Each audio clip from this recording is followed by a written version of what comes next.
આ કુંભ ચાલી રહ્યો છે, કુંભમાં એટલી વિશાળતા દર્શાવજો. કુંભ છે એ કુંભ તો વિશાળ છે એટલે તો કુંભ કહેવાય. હજારો લોકોની રાવટી લાગે. મને તો એવું થાય કે પત્રકારો જેટલા બધા છે એ લોકોને હું વિનંતી કરું કે એવું ન બતાવો કે આ અભિનેત્રી છે એ આ છે ને, એવું ન બતાવો. હજારો લોકોના ભોજનો ચાલે છે, ભંડારાઓ બતાવો.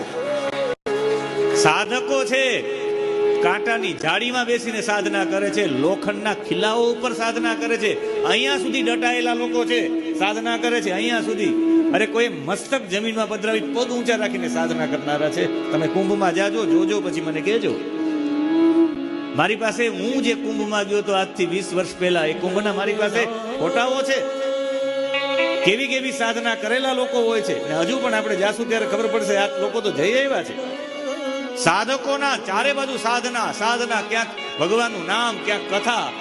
એવા કોઈ વક્તા ન હોય જેની કથા ન હોય. પંડાલો મોટા મોટા લાગેલા હોય. તમે જમવા જાઓ તો 32 વાટકે ભોજનો હોય, ધાબળાઓ આપે, દક્ષિણાઓ આપે.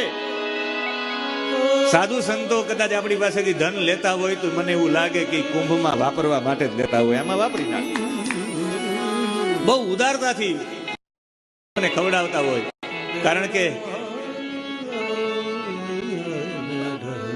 આચાર્ય મહામંડલેશ્વર અવધેશાનંદજી એવું કહેતા હતા 2 દિવસ પહેલા કુંભમાં, પૂજ્ય મોરારી બાપુની કથામાં એવું કહેતા હતા કે મને એવું લાગે કે અહીંયા દેવતાઓ, ગાંધર્વો, યક્ષો, નાગો કોઈને કોઈ રૂપમાં આવી જાય. તમારે સમગ્ર બ્રહ્માંડને જમાડવું હોય તો તમે કુંભમાં જમાડી દો કોઈને, તો આખું બ્રહ્માંડ જમી જાય.